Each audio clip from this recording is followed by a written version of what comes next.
마태복음 5장 27절로 32절까지 우리 한 절씩 교독으로 공독하겠습니다.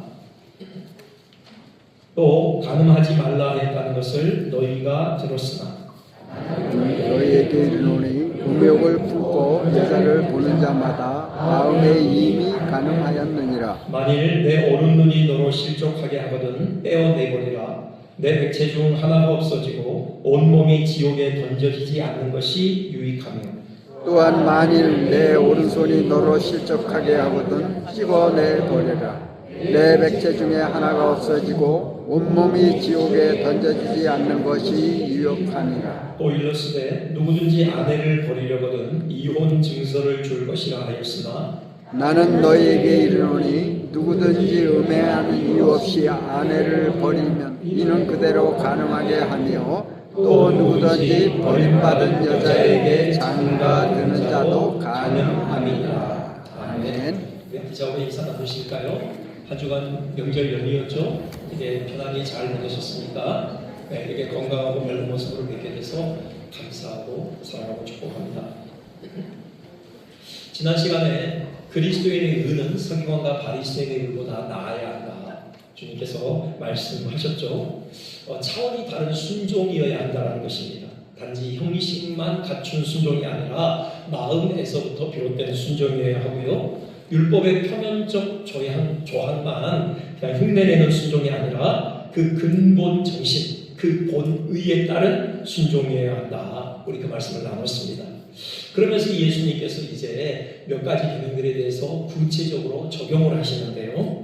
그중 하나가 지난 시간에 살펴보았던 살인하지 말라라는 계명이죠. 우리 지난 시간에 살인하지 말라 계명 살펴봤습니다. 어떤 분은 왜 건너뛰십니까? 그런 분이 계시는데 우리 지난 시간에 살펴봤습니다. 단지 사람을 때려 죽이든 칼로 찔러 죽이든 그 육체의 생명을 해하는 것만을 금하신 것이 아니라고 했습니다. 그 마음에 분노와 증오를 품고 형제의 존재 가치를 무시하는 것, 그 자체가 벌써 하나님 앞에서 살인으로 간주된다. 그런 말씀이었죠. 사실요, 세상의 법도 마음의 동기를 전혀 고려하지 않는 것은 아니에요. 누군가 살인을 저질렀을 때요, 재판을 통해 그 죄질을 따지고 형량을 결정하는 가운데 마음의 동기를 살피더라고요. 과연 살인할 동기를 가지고 계획적으로 이를 벌였는가? 아니면 그럴 의도가 없이 엄격결에 된 일인가에 따라서 형량이 달라지는 것이죠. 하나님께서는 더더욱 마음의 동기를 살피신다는 것입니다. 자, 이 점을 염두에 두고요. 오늘은 이어서 제7계명이죠. 간음하지 말라. 이 계명에 대한 주님의 또 깊은 해석 우리 함께 살펴보겠습니다. 먼저요, 생각해 볼 것은 간음에 대한 성경적인 정의가 무엇인가 하는 것인데요. 성경은 어디까지를 간음이라고 보는가? 질문입니다. 바로 결혼이라는 울타리를 벗어나 행해지는 모든 성적인 행위, 이걸 일컬어 성경은 간음이다. 그렇게 규정을 해요. 여기에는요, 남의 아내와의 부정한 육체적 관계뿐만이 아니라 혼전 성관계까지 포함을 합니다. 고린도전서 7장 2절 그 음행에 대해서 이렇게 규정을 해요. 음행을 피하기 위하여 남자마다 자기 아내를 두고 여자마다 자기 남편을 두라 말씀하죠.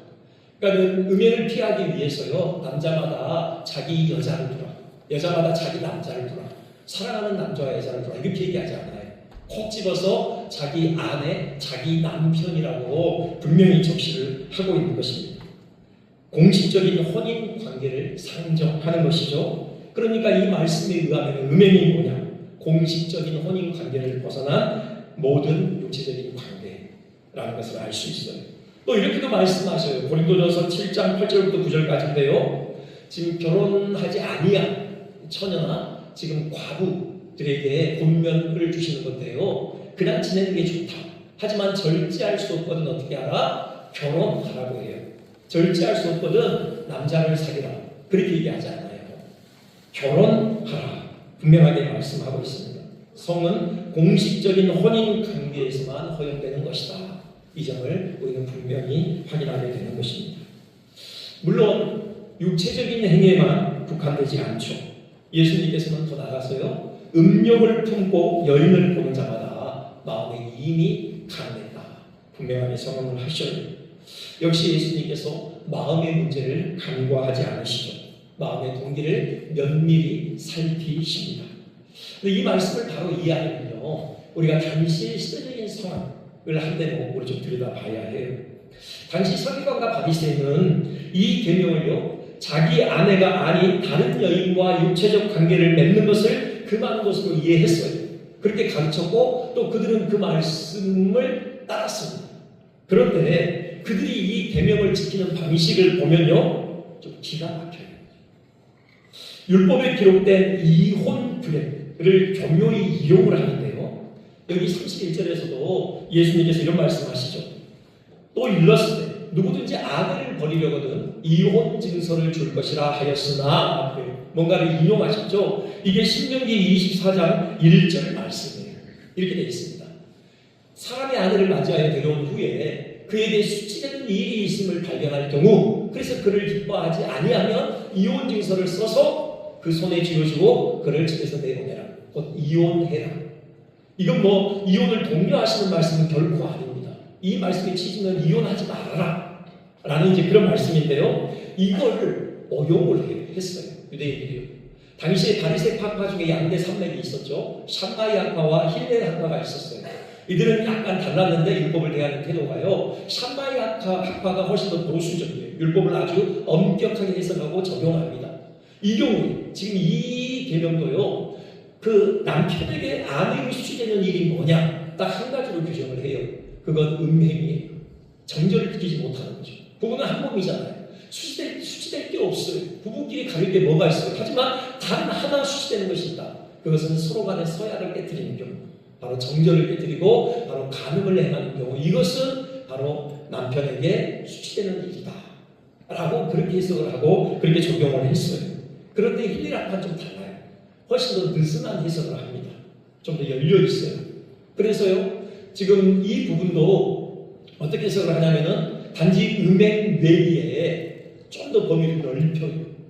당시 사회적인 통념상 여성이 여성으로서의 적절하지 못한 행위를 했을 때 그런 경우를 다 남편에게 수치되는 일로 간주를 했습니다. 이렇게 가면 잘 감이 안 오시죠? 당시 남성 중심의 사회였어요. 철저했죠. 여성들은 인격으로서의 존중받기가 참 쉽지 않은 그런 사회적인 상황이었어요. 지금 그 상황에서 사회적인 통념상 여성이 여성으로서 적절하지 않은 일을 했을 때라는 거예요. 구체적인 예를 들어보면 이런 겁니다. 아내가 음식을 태웠을 때 그것도 남편에게 수되는 일이라고 얼마든지 여길 수 있었다는 거죠. 그게 이혼 사유가 돼요. 이혼 증서 써가지고 집에서 내보낼 수 있는 합법적인 이유가 됐다는 것입니다. 그리고요, 심지어요, 남편이 아내가 아닌 다른 여자를 좋아하게 된 것까지도 아내가 남편에게 수치스러운 일을 행한 것으로 여겼어요. 어떻게 가능하냐? 남편이 다른 여성을 좋아하게 된 원인이 어디에 있느냐? 아내에게 있다는 거죠. 아내가 얼마나 매력이 없었으면 그렇게 되었겠느냐? 이런 식으로 해석을 해가지고, 그래서 그 남자의 의욕을 만족시키는 수단으로 그 말씀을 오용했던 것이죠. 그냥 이혼증서 줘서 내보내면은, 그리고 내가 마음에 들어하는 그 여인과 결혼을 하면은 이건 법적으로 가능이 아니게 되는 것이죠. 이런 사회적인 행태를 배경으로 예수님께서 이 말씀을 하신 것입니다. 가늠의 문제는 단지 행위의 문제만이 아니라는 것이죠. 마음의 여인을 향하여 음욕을 품는 것 그 자체가 이미 하나님 앞에서 간음죄를 범한 것이다. 예수님 분명하게 선언하시는 것입니다. 특히나 당시에는요, 여성은 철저히 사회적인 약자라고 말씀드렸잖아요. 여성이 버려져서 홀로 남게 되는 경우 당장 먹고 살 길이 막막했어요. 할 수 있는 경제 활동이라고는요, 추수 때 남의 밭에 가서 이삭 주는 일이죠. 루시했던 그 일이요. 그것도 여의치 않으면 살기 위해서 거리로 내몰리게 되는 것입니다. 창기가 되는 것입니다. 그러니 당시 남성들의 이런 행태는요, 그 사회에 더욱 간음을 조장하는 그런 결과를 가져왔던 것이죠. 그런 사회적인 배경에서 예수님께서 하나님께서 금하신 간음이 무엇인지 분명하게 선포하시는 것입니다.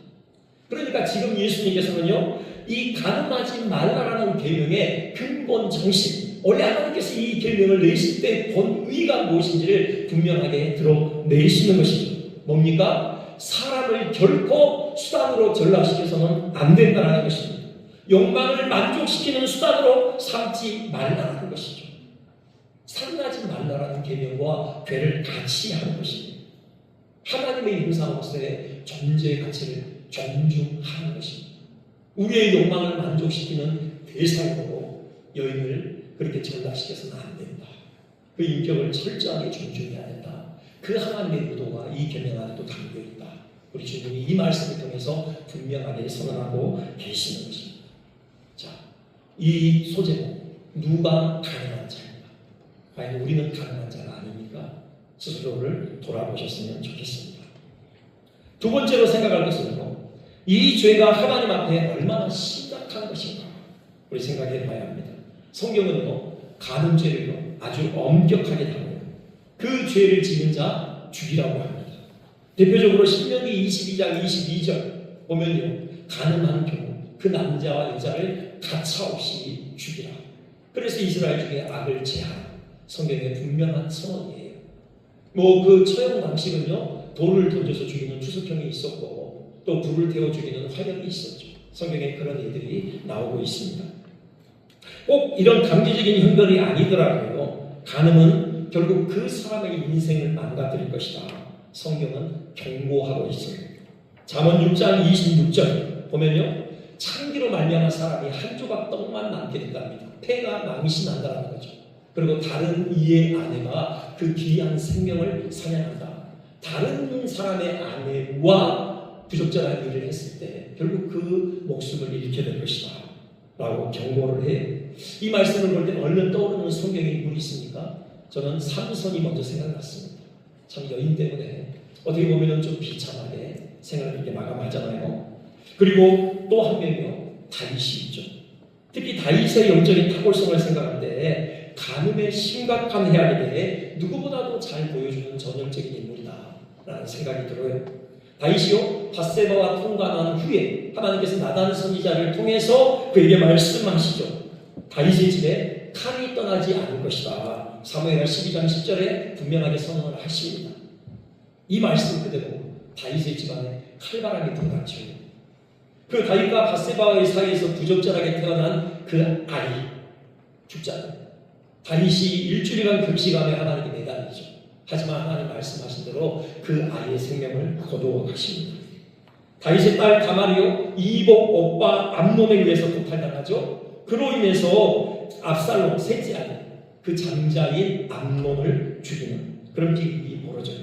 그리고 그 아들은 압살롬의 칼은 거기서 멈추지 않죠. 아비 건강한 하나님 나라가 이 땅에 건설되기를 하나님께서 기대하셨던 것이죠. 그 시작이 어디냐? 부부로부터 시작된다는 거예요. 그렇기 때문에 부부의 문제는 단지 두 사람만의 문제가 아니라는 것입니다.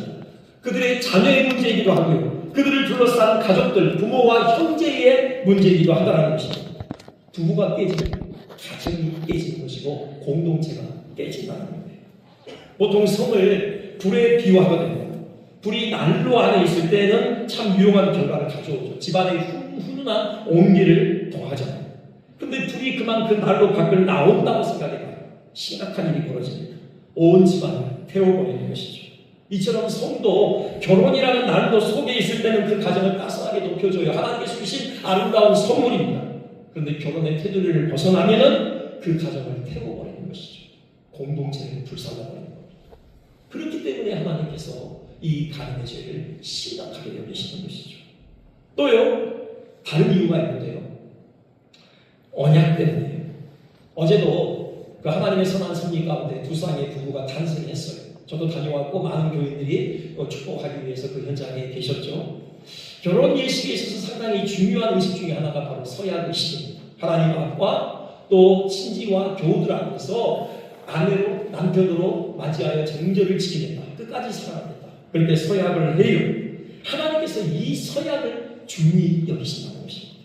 하나님께서 언약을 얼마나 중히 여기시는가. 예수 그리스도의 십자가 사건에 더없이 분명하게 드러나 있어요. 우리와 맺으신 그 언약을 지키시기 위해서 하나님께서 사랑하신 아드님을 십자가에 처절하게 못 박아 죽이셨잖아요. 거기에 하나님의 그 언약의 신실하신 그 성품이 오롯이 묻어있는 것입니다. 그런데 우리가 부부간에 정절을 깨뜨립니다. 그건 하나님 앞에서 한 서약을 깨뜨리는 것이잖아요. 언약의 신실하신 하나님의 성품을 정면으로 거스르는 행위인 것이죠. 그래서 하나님께서 싫어하시려고 하나님께서는 그 광경을 차마 지켜보지 못하시는 것입니다. 가증히 여기시는 것이죠. 그리고요, 또 부부간의 순결을 지켜야 하는 정말 중요한 이유가 하나 더 있습니다. 남편과 아내의 관계는요, 교회와 그리스도와의 관계를 표상하는 유비예요. 표상하는 거예요. 에베소서 5장 보면요, 남편과 아내의 한 몸을 이루는 신비를요, 그리스도와 교회의 하나됨에 빗대고 있어요. 그렇죠? 사람이 부모를 떠나 그의 아내 합하여 그들이 한 육체가 됐지. 이건 분명히 창세기에서 선언한 남편과 아내의 한 몸을 이룸에 대한 선언이에요. 근데 바울은요, 이 비밀이 크도다 하면서요, 나는 그리스도와 교회에 대해 말하고 있다. 그래요. 남편과 아내의 하나됨은요, 교회와 그리스도의 하나됨을 유비적으로 드러내는 표상인 것입니다. 제가 처음 이것을 깨달았을 때 청년 시절이었는데, 그래서 결혼이 하고 싶더라고요. 남편과 아내의 하나됨을 통해서 교회와 그리스도의 하나됨이 무엇인지를 경험하고 싶다. 그럴 때가 있었는데요. 이런 거죠. 우리가 바로 그리스도의 신부예요. 그리스도의 신부로서 그리스도께 대하여 지녀야 할 가장 중요한 동목, 그게 바로 정절이잖아요. 순결이잖아요.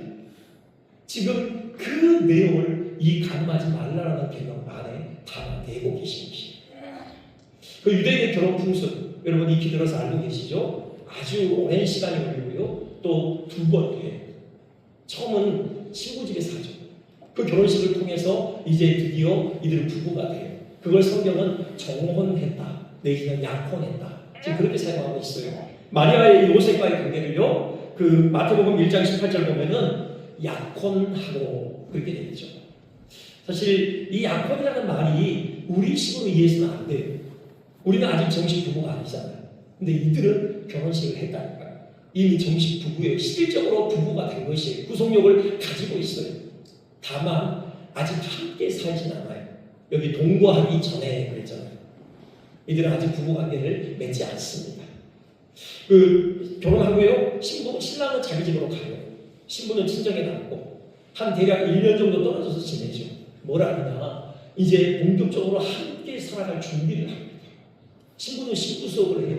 신랑의 가풍을 미리 익히는 것이죠. 신랑의 주된 일은 거처를 예비하는 일이에요. 신부와 함께 살 집을 마련하는 것이죠. 이 기간이 대략 1년 정도 걸려요. 다 이제 집을 마련했다, 다 집을 지었다. 그럼 드디어 이제 그 발걸음을 신부 집으로 재촉을 해요. 신부를 데리고 와서 신랑 집에서 결혼식을 한 번 더 합니다. 성대하게 한 일주일 정도 연애를 베풀죠.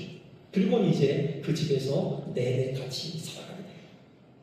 여러분, 이건요, 그리스도의 신부된 우리의 정향을 아주 잘 반영하고 있는 대목이에요. 이미 우리는 그리스도와 정원한 그리스도의 신부들이에요. 지금 주님께서는 하늘에 계시죠.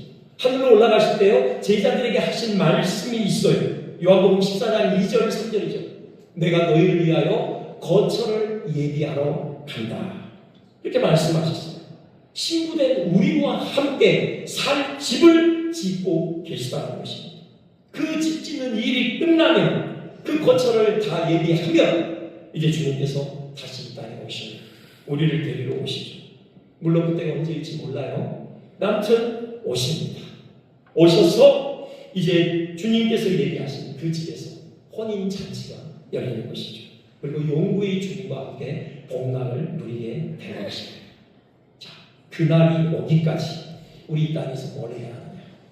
그리스도의 신부로서 정절을 지켜야 한다는 것입니다. 주님은 언제 오실지 모르지만 주님이 우리를 데리러 오시는 그날까지, 내지는 이 땅에 우리의 생명이 끊어지는 그날까지 우리는 그리스도의 고결한 신부로서 정절을 지켜야 해요. 순결을 지켜야 하는 것입니다. 지금 이 간음하지 말라는 계명은 바로 그 영적 현실을 담아내는 계명이에요. 그리스도의 신부로서 주님께서 우리를 위하여 거처를 마련하고 우리를 데리러 다시 오시기까지, 그래서 영구히 주님과 함께 거룩한 연합을 이루기까지 이 땅에서 정절을 지켜야 하는 우리의 영적 현실을 담아내는 계명인 것입니다. 그런 게 하나님 오실 때 이 계명은 더없이 중요한 계명인 것이죠. 부부간의 정절을 깨뜨리는 사람이 어찌 주님의 신부로서의 정절을 지켜낼 수 있겠습니까? 부부간의 정절을 지키는 연습을 통해서 우리는 주님의 신부로서의 정절을 지키는 것을 배워가는 것이죠. 몸과 영혼으로 익혀가는 것입니다. 여러분, 그리스도의 보기하신 신부이십니까? 그렇다면 우리 부부간의 정절을 지킵시다. 그래서 그리스도에 대한 우리 신부로서의 정절을 지키는 복이 우리에게 있으시기를 주님의 이름으로 축원드립니다. 그러면 마지막으로 생각할 주제가 있는데요. 어떻게 간음을 피할 수 있는가 하는 것이죠. 예수님께서 친히 그 비결을 일러주시고 29절부터 보면요, 이렇게 되어 있죠. 오른눈이 실족하게 하거든 빼어내버리래. 그리고 30절에서는요, 손이 실족하게 하거든 또 찍어내버리라. 그렇게 말씀을 하고 있습니다. 엄청난 말씀이죠. 물론 문자적으로 적용하라고 주신 말씀은 아닌 것 같아요. 그러면 세상에 눈이 남아있을 그리스도인이 없어요. 2개밖에 없는데 왜 2개만 주시겠습니까? 그러면 네, 손도 마찬가지죠. 이 말씀은요, 우선적으로 유혹이 될 만한 환경으로부터 최대한 멀어지라. 지금 그 고면인 것이죠. 많은 분이요, 음행을 맞서 대적할 것이 아니라 피하는 것이 상책이다. 그래요. 이 말씀도 같은 맥락의 말씀이에요. 애초에 음욕을 불러일으킬 만한 시험거리들을 멀리 하라는 것이죠. 마치 눈이 없는 것처럼 음욕을 불러일으킬 만한 그런 광경들을 보지 말라는 것입니다. 손이나 발이 잘린 것처럼 아예 그런 장소에 가지도 말고 그런 일에 손을 대지도 말라. 그런 말씀이에요. 특히요, 우리의 시선을 경계해야 해요. 상당한 경우요, 죄는 보는 것에 의해 자극됩니다. 하와도 그렇습니다. 하와가 선악과 따먹을 때요, 먼저 그 나무를 쳐다봤죠. 그 나무를 본즉 보암직도 하고 먹음직도 하고 지혜롭게 할 만큼 탐스럽기도 한지라. 그러면서 마음의 영광이 일어나요. 그리고는 손을 뻗쳐서 그 나무를 따먹는 거죠. 열매를. 특히 성적인 죄는요, 더욱 보는 곳에 의해 시작되는 경우가 많아요. 당시 그렇잖아요. 그의 일생일대의 그 치명적인 죄의 시작은요, 그의 시선에 밧세바가 목욕하는 장면이 들어오는 순간부터였습니다. 그 장면이 눈에 들어왔을 때 그는 곧바로 시선을 돌려야 했죠. 그런데 그의 시선이 그만 그 광경에 계속 머물렀습니다. 그러는 중에 마음의 욕정이 불같이 일어나게 되고 결국 적극적으로 죄를 실행에 옮기게 됐던 것이죠. 우리는요, 욥에게서 배워야 해요. 한 시대를 대표할 만한 경건한 사람이잖아요. 욥이요. 그가 이런 고백을 내놓습니다. 욥기 31장 1절. 내가 내 눈과 약속하였나니 어찌 처녀에게 주목하라. 참 멋진 표현이죠. 눈과 언약을 맺었다는 것입니다. 우리도 그래야 해. 우리 마음의 욕정을 일으킬 만한 것들에는 아예 눈길조차 주지 않겠다 결단을 해야 하는 것입니다. 그리고요, 보다 적극적으로 우리의 시선에 은혜로운 것들을 담아야 해요. 우리의 시선이 은혜를 향해야 합니다. 하나님을 향해야 해요. 여러분, 하나님을 우리의 시선에 내내 담아야 하는 것입니다. 말씀을 보시라는 것입니다. 그리고 여기에는요, 눈을 빼버리고 손을 잘라버릴 정도로 유혹에 넘어가지 않겠다는 단단한 각오를 가지라. 그런 권면이 또 담겨있죠. 이 대목에서 요셉에 얘기하지 않을 수 없죠. 여러분 잘 아시죠? 보디발의 아내가 그 옷깃을 붙잡았잖아요. 아무도 없었어요. 그때 요셉이 어떻게 하죠? 그 옷을 벌어두고 뛰쳐나가요. 그게 얼마나 위험한 상황인지 요셉이 몰랐을까요? 이 악랄한 여인이 자기가 벗어놓고 간 그 옷을 붙들고 어떤 획책을 벌일지, 어떤 모함을 할지 요셉은 대충 짐작을 했을 것이에요. 그러겠죠. 자기를 추행하려 했다라고 그렇게 남편에게 고자질 할 거라고. 그러면 요셉의 운명은 어떻게 됩니까? 죽죠. 노예 신세잖아요. 노예 주제의 주인의 아내를 추행하려 했으니 죽음 외에 다른 형벌이 없는 것이죠. 그러니 요셉이 그 유혹을 뿌리치고 옷을 벗어놓고 그 현장을 벗어났다. 그건요, 죽기를 각오했다. 그렇게도 볼 수 있는 것입니다. 요셉은요, 그날 주인 집에서 죽음과 하나님 앞에서의 성결 중에 양자택이라는 것을 선택받았던 것이죠. 그리고 요셉이 선택한 것은 성결이었어요. 하나님 앞에서 성결을 더럽히니 차라리 죽기를 택하겠다는 그런 각오를 가졌던 것이죠. 지금 그 말씀, 그런 결의를 가지고 은혜를 비해야 한다. 정절을 지켜야 한다. 주님 말씀하시는 것입니다. 이 정도로 경건을 지키기 위해서는요, 평소 경건의 훈련이 필요해요. 그 경건의 훈련은 역시 우리의 시선에 하나님을 담아내는 것입니다. 우리의 시선이 하나님을 향하는 것이죠. 요셉이 그랬어요. 그는 늘 하나님을 향하여 시선이 열려 있었습니다. 그가 보디발의 아내의 유혹을 뿌리치면서 하는 말이 뭐예요? 창세기 39장 9절. 내가 어찌 이 큰 악을 행하여 하나님께 죄를 지으리까? 요셉은 그 순간에도요, 그의 시선이 하나님을 향하여 열려 있었던 것입니다. 보이지 않는 하나님을 보는 눈이 그에게 있었던 것입니다. 하나님을 향해 열려 있어야 하는 것입니다. 특히 하나님의 사랑에 집중해야 해요. 가나마다 붙잡혀온 그 여인이 있잖아요. 예수님께서 너희 중에 죄 없는 자가 불러치라.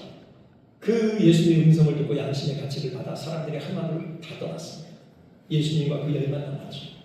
그때 여인에게 다가가시면서 예수님께서 하신 말씀이 이거예요. 나도 너를 정죄하지 아니하노니 가서 다시는 죄를 범치 말라. 무엇이 이 여인을 변화시킬 수 있는가? 정죄인가? 돌에 맞아 피를 철철 흘리는 고통을 당하면 이제 이 여인은 그 죄악된 삶에서 떠날 수 있을까? 예수님의 법은 그것이 아니었어요. 그렇다고 이 여인의 삶이 궁극적으로 달라지지 않는다는 거죠. 무조건적인 용서와 용납, 그 사랑의 힘에 의해 비로소 이 여인은 죄에서 벗어나게 될 거다. 그게 예수님의 확신이었어요.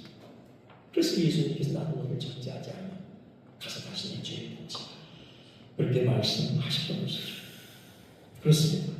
우리는 성적 욕망에서 벗어나기 위해 궁극적으로 하나님의 사랑을 깊이 경험해야 해요.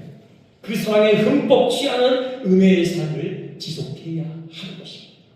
우리의 마음을 하나님이 채울 때, 우리의 시선을 그 하나님의 사랑이 채울 때, 우리는 비로소 이 은혜의 제로부터 참여할 수 있는 것입니다. 이겨낼 힘을 얻게 되어져요. 창에 찔린 제 십자가 위에 달리신 그리스도의 심장에서 지금도 흘러내리고 있는 그 하나님의 사랑에 흠뻑 취할 때, 우리는 그리스도의 고별한 신부로서 복된 승리를 경험하게 되는 것입니다. 그리스도의 고별한 신부로서 이 땅의 여정 동안에 정결을 지키시다. 우리 가정의 거룩을 지켜가시다. 그 건강한 가정을 통하여 건강한 교회를 이루고 건강한 하나님 나라를 확장시켜가는 일에 의미 있게 쓰임받는 우리 모두 되시길 주님의 이름으로 축원드립니다. 아멘. 우리 자리에서 나셔서요 이 찬양 주님 앞에 드리며